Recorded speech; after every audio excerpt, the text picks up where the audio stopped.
The kingdom of Rohan is no more. And yet there are still those who would oppose the grasp of the White Hand. Peasants and deluded vagabonds, the stubborn gristle that remains of Theoden's kingless armies, still muster even in the wake of utter defeat. They shall be quelled, for the Uruk tide requires man-flesh, and slaves to toil in the mines and pits and mills. The glades of Rohan shall be transformed, for the plunder of ISENGARD alone will not sate our army's need for lumber and iron. There is yet much to be done. The elfkin of Lorien to Rohan's north are ripe to be pillaged. Westward of the Gap of Isen, the middlemen clans of ENEDWAITH gather for war, and already trade blood with my Dunlending serviles. The lands surrounding the burgeoning realm of Isengard shall fall. We need only to first secure those fallen provinces which already lie on our doorstep, before our rivals in Mordor and Dol Guldur pilfer the spoils. And so it begins, boys. Thanks for that little intro there, saruman. Always appreciate that shit. And yeah, fucking some sweet battle cinematics here. Check this infantry charge piling on through the archers. I'm not gonna spend too long covering many of these battles, clearing up these peasants, and in fact we showed the collision here and how these guys started fleeing for their lives pretty early on. There is, however, going to be a live commentary battle that is huge. Look at them flee. Flee! Send out your Warg Riders and fuck those boys up. Anyways, there is going to be a live commentary battle later on that is honestly one of the closest battles that I've ever had. I mean, ridiculous, really. But anyways, before we get to that, you can see us claiming Edoras here.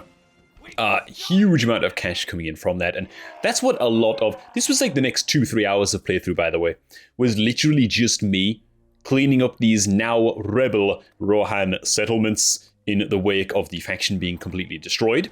You can see us picking up another here, and I think I eventually zoom in on the minimap and to show how much the map is converting. And we're just setting up our economy in those Rohan regions, while Lurtz, as you can see here, is marching to the west. Why?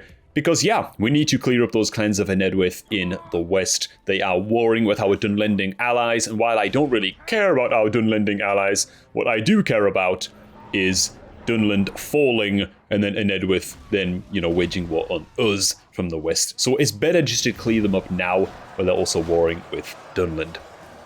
As you can see, more rebels here, being absolutely annihilated. These Rohan rebels don't really stand a chance anymore. They just get annihilated.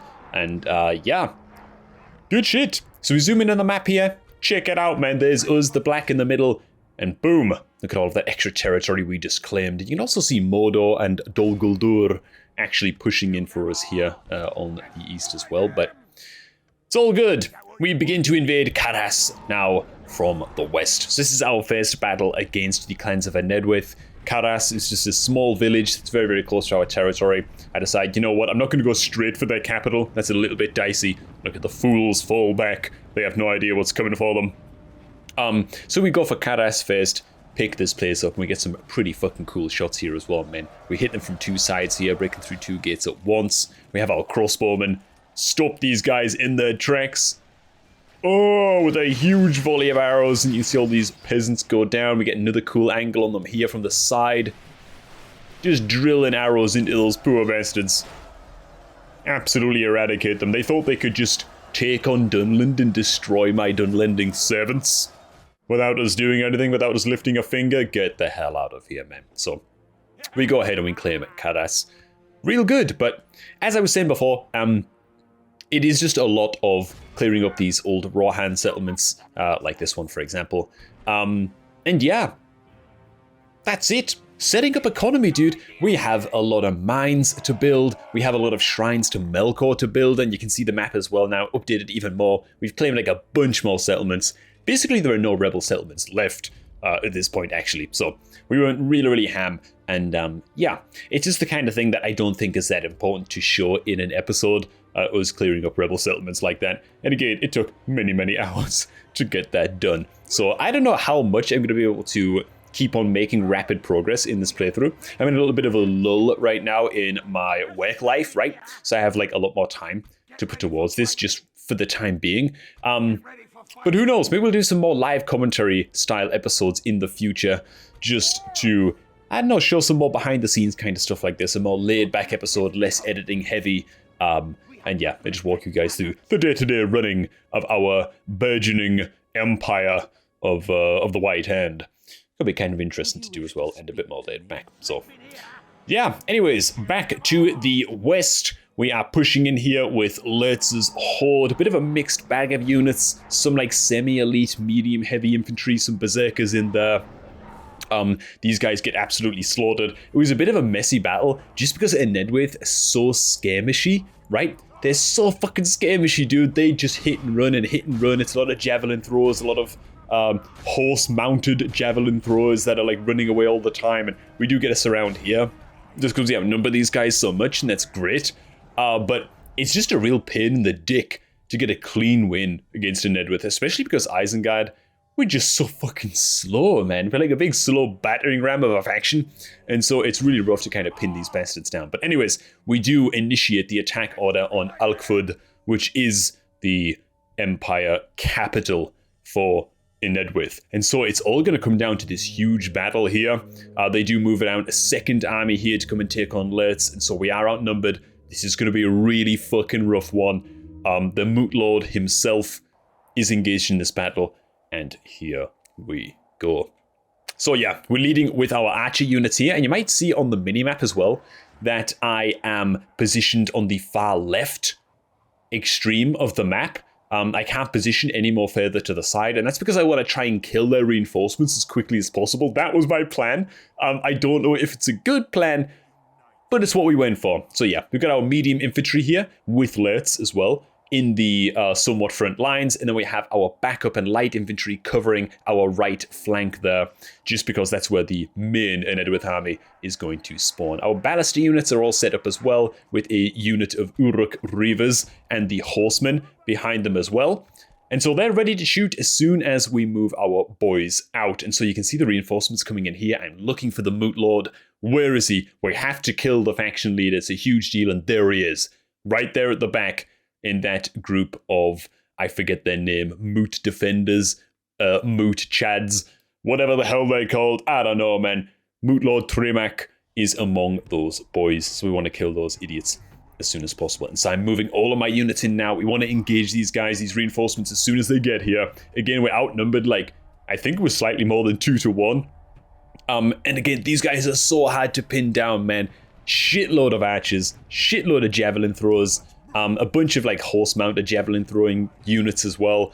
And what are we as ISENGARD? We are slow, we are cumbersome. If we get a holdout, if we get our goddamn hands on you, dude, we're like an aged out Mike Tyson. We're gonna rip you to pieces. We just gotta actually be able to get our fucking hands on you, you know what I'm saying? So I actually order all my archer units here to just stop moving exactly where they are. And so you can see all my infantry are still moving forwards. And I'm just gonna try to block wherever I can and just keep the archer units, my crossbowmen, my archers, shooting for the entirety of the battle. Our berserkers actually get to engage here on the cavalry reinforcements as soon as they enter the battlefield. So that's really, really good. And you can see we're starting to kind of take shape here. And don't worry, I started to spam the button a lot that flashes all of the units. We actually get our ballistas here to finally target the Moot Lord's unit. There he is in there. You can see him just at the back. He's running in, so we're going to focus our ranged boys on him and keep the Uruk Reavers in position. And we're going to be flashing up the armies a lot like this, like red and green, so you can see exactly where the battle lines are drawn. So we're getting some nice ballista shots there raining in, and we're just trying to cover our right flank as best as we can. Again, we are like the superior infantry faction by quite a lot, and that's true. But we're outnumbered 2-1, dude, and these are not the heaviest infantry. Actually, after this battle, we get the notification that finally our barracks are fully online and we can start recruiting proper armored Uruk fighters, right? The fighting Urukai. And that's great. But in this battle, we're stuck with a lot of light boys, a lot of medium infantry, you know? So we're just doing what we can. I start to move my riders out a little bit. I see them trying to go for a cheeky flank here, so I get my Uruk Reavers, our two-handed axe-wielding Uruks, to engage those guys, and I wrap my cavalry around. And honestly, those Dunlending cavalry, they suck. They suck as a unit. Their stats are awful. But at the same time, oh my god, dude. Oh my god. they end up being absolutely crucial in this fucking battle for exactly this reason, right? These little back charges and just forcing individual units like this to flee. So we cut those guys down. I kind of just want to keep my Uruk Reavers from stopping these wraparounds, and their general goes down. I believe it's only a captain. I don't really understand how this happens, but it appears that they have 2 named generals and 1 captain in this ENEDWAITH force. I have no fucking idea how that's possible, given that there are only 2 armies attacking, so that should mean 2 generals, not 3, but whatever, dude, he fucking goes down, and that's all that matters. So again, we get another wraparound here with our Dunlending cavalry. Again, these guys are super light cavalry, so I need to do my best to minimize losses on these guys. If they get stuck in combat for too long, like I actually pull them out here immediately because we don't get the route right away. If they get stuck in combat for too long, they will drop like flies, even to light infantry, really. So it's real rough, and you can see just how strained our battle lines are already, by the way. Like, oh my god, on that right side there, like towards the screen, look at how thin that green line is. We are getting wrapped around on. It's nasty. So I actually run my cavalry just nearby their archers there, just to interrupt their firing patterns so that they flee and they run away a little bit, and then we hit these guys from the back. And again, I'm just trying to cause a rout, and I don't think we actually get it, man. I'm really struggling to make the enemy panic at this point, and it turns out we've killed Captain Enthar and General Cole at this point. So we've actually killed 2 of their general units, even though there should only be 2. Apparently there's 3, we've killed 2 of them, so that's grand.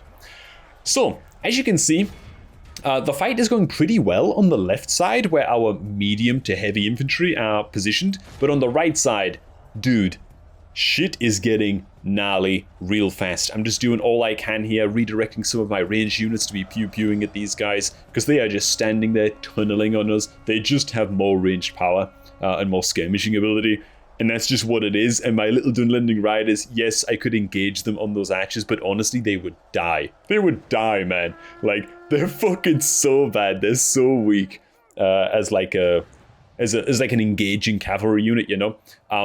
But you can see at this point, it's fucking panic time. Our right flank is breaking completely, so I actually decide, fuck this, and I send in not only my cavalry, but I actually use my Uruk archers here to engage. Those boys that are charging in on foot just now, yeah, those guys are my fucking Uruk archers, man. But I just feel like I've got to stop this right flank from collapsing, or it's all gonna fall apart, man. So the Uruk archers, charge them in there. They're in there with their little one-handed swords, hacking away at all of the men flesh that they can see. And shit, man, it's fucking getting real rough real quick. Again, you can see the left side, we're doing much better. That's where our more heavy infantry were. So they're really holding their own a lot better. And it's at this point, I think I'm starting to realize, like, oh my god, man, these Dunlending cavalry, like this Dunlend cavalry, dude, yes, they're garbage. Yes, they're extremely light cavalry. But ENEDWAITH, they're not a professional army, okay? They're not a disciplined army. They're a bunch of fucking clowns with these crappy wooden shields and sharp sticks, right? I can rout them quite easily, relatively easily. And down goes the Moot Lord Tremak. So that feels real good. We've actually killed all of their generals at this point. That's so fucking lucky, by the way. They're so lucky. Oh my god.